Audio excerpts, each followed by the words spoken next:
Monsieur le Président, Mesdames et Messieurs les membres du jury, chers auditoires et très chers contradicteurs, face à la réussite, face à l'échec ou encore l'adversité, nombre d'entre vous ont dû être confrontés à un mélange amer de sentiments. Un sentiment de frustration, de déception et parfois même d'injustice. Or, quoi de plus simple pour éviter tous ces mécontentements que de réussir? En effet, la réussite apparaît être la solution à tous nos problèmes. Elle semble résoudre tous nos maux, sans même avoir parfois besoin de les dire. Il me semble alors nécessaire de définir le fil conducteur de ce sujet, la réussite.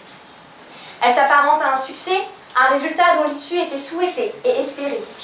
Depuis le XVIIIe siècle, ce terme est directement lié à l'idée d'aboutir à un heureux résultat.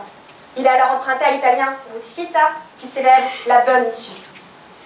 Mais de quelle réussite parlons-nous exactement? Elle peut se rattacher à de nombreux domaines, pour être aussi bien professionnelle que sportive, ou encore financière. En effet, à mes yeux, la réussite n'est pas qu'une simple victoire en tant que telle. C'est un véritable état d'esprit. N'avez-vous jamais éprouvé le besoin de vous surpasser dans un domaine pour rendre fier votre entourage, pour vous rendre fier? N'avez-vous jamais voulu renoncer par faiblesse morale ou physique, mais quelque chose de plus fort, d'enfoui en vous, vous en a empêché? En effet, la réussite dépend, en mon sens, de la volonté de chacun, de ses envies, de sa force de caractère, de sa persévérance. Au 5e siècle avant Jésus-Christ, l'auteur Hérodote énonça qu'à force de tentatives, on finit toujours par réussir. Je partage entièrement son avis. En effet, je suis de ceux qui croient au mérite, qui croient en la capacité, en la motivation de chacun. Je suis de celles qui croient en la justice.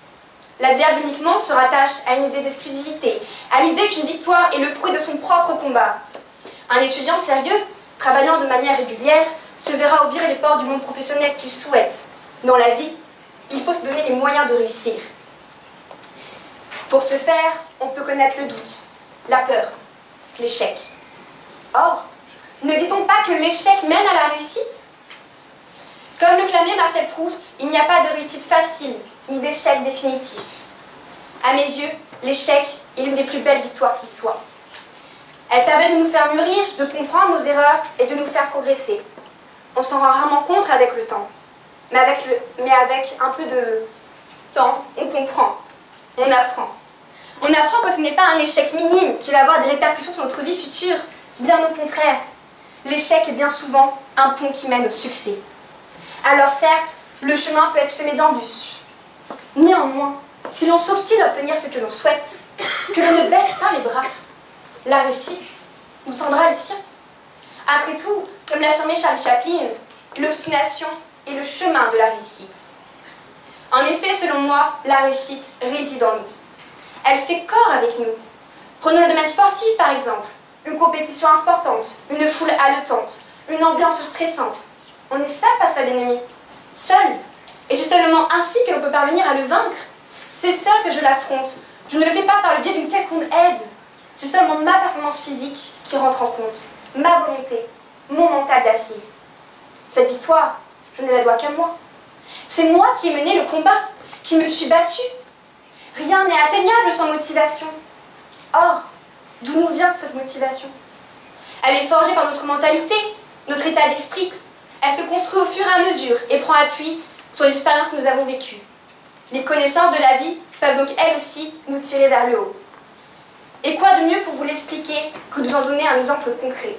Dans l'œuvre cinématographique Slumdog Millionnaire, le protagoniste, Jamal, un orphelin, parvient à gagner une somme colossale d'argent, synonyme de réussite financière. Or, ce sont toutes les mésaventures qu'il a subies durant son enfance qui lui permettent d'y arriver. C'est son savoir et sa maturité qui l'ont permis d'exceller, lui, en qui pourtant personne ne croyait. Prenons maintenant le cas d'une personne atteinte d'une grave maladie, comme la dépression ou encore l'anorexie. C'est sa force de caractère qui va lui permettre de la combattre. Elle ne peut y arriver que si elle est déterminée, que si elle a la volonté de se surpasser.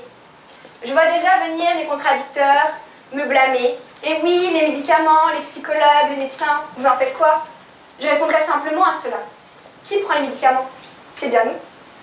Qui décide de discuter avec un psychologue pour progresser? C'est encore nous. Tant que nous ne voulons pas guérir, nous ne guérissons pas. Cela dépend bien de nous. C'est notre courage qui permettra de peut-être gagner le combat. De plus, il faut être conscient que même si des personnes extérieures peuvent nous conseiller, nous éclairer, nous influencer, c'est toujours nous, et seulement nous, qui prenons la décision finale. Nous sommes maîtres de notre destin. Et même si on peut prendre des avis en compte, le résultat sera toujours le même. C'est toujours notre point de vue qui tranchera le débat. C'est toujours à nous que reviendra la lourde tâche de sonner le glas.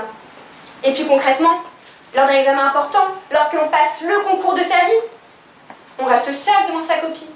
On a beau s'entraîner à plusieurs, tout cela ne vaut plus rien. Nous restons seuls. Seuls dans le froid polaire de l'amphithéâtre 2, face à cette petite table branlante, le stylo, le dos en compote à notre chaise incommodante, le stylo à la main. On est bien seul face à ses pensées et au sujet qui vient de tomber. Ou lors d'un entretien d'embauche, il est rare de se faire accompagner. C'est bien notre personnalité, notre profil qui va nous démarquer des autres. Alors dans ce cas, nous voyons des plages à contradicteurs. La réussite ne dépend bien que de nous. Elle dépend de nos compétences personnelles, du travail que nous avons fourni, et c'est seulement ce que nous avons écrit qui va être jugé et qui va peut-être permettre de nous ouvrir les portes vers un avenir mérité. Il faut être réaliste. Des personnes qui ont des facilités intellectuelles, qui ont travaillé, qui sont consciencieuses et sûres d'elles, auront toutes les cartes en main pour réussir. Et logiquement, elle réussira. Mais cela n'est-il pas normal? Une personne qui s'est donné autant de mal pour arriver à un tel niveau doit réussir. Elle le doit, puisqu'elle le mérite. Tout travail paie un jour. Et puis, de quelle manière devons-nous réellement voir cette fameuse réussite?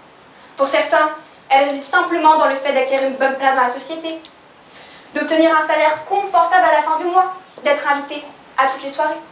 Et pour ce faire, tous les moyens sont bons. Le piston, les flatteries, la trahison, le fameux carnet d'adresse.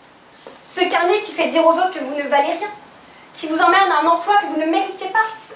Alors pour vous, c'est cela la réussite? Est-ce vraiment une réussite de triompher uniquement par l'aide d'autrui? Cela ne vous laisse pas un bout d'amertume à la fin de votre vie? Personnellement, je ne l'envisage pas ainsi.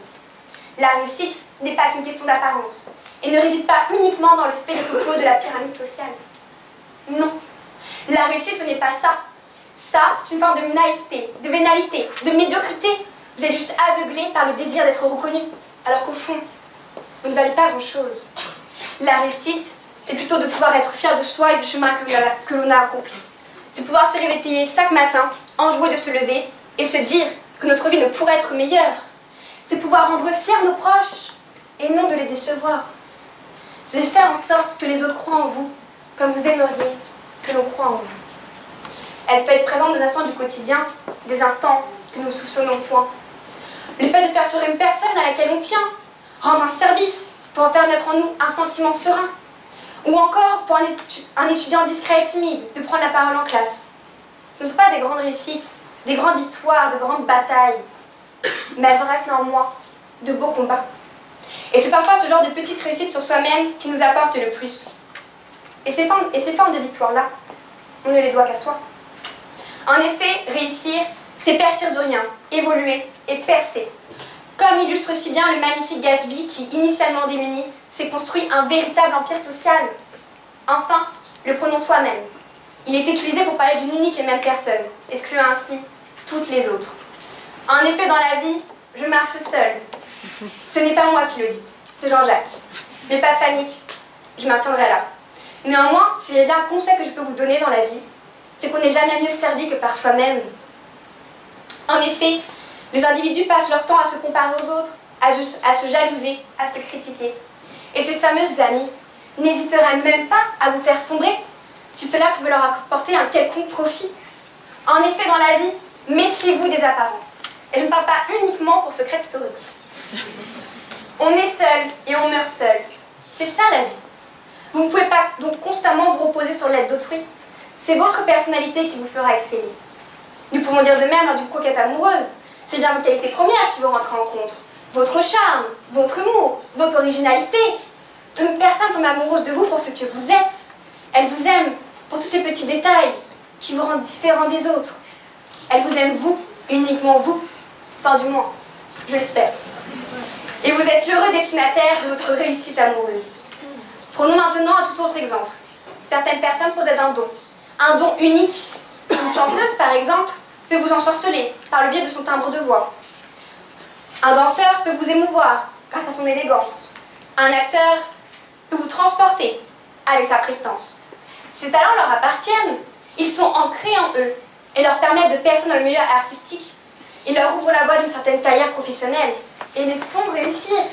Or, ces dons n'appartiennent qu'à eux. Ils réussissent grâce à ce qu'ils possèdent, grâce à ce qu'ils sont. Enfin, j'ajouterai pour clore ce débat que peu importe la réussite visée, le but premier est de ne pas avoir de regrets, d'obtenir du succès dans ce que l'on entreprend. Peu importe que ce soit un petit ou grand succès, la question n'est pas là. La véritable consécration, c'est de pouvoir attirer l'admiration pour de louables actions, c'est avoir de l'estime de soi, mais également auprès des autres. Alors je finirai avec une ultime réplique qui, selon moi, résume beaucoup de choses. La réussite est un état d'esprit. Et si tu veux réussir, considère-toi comme une réussite.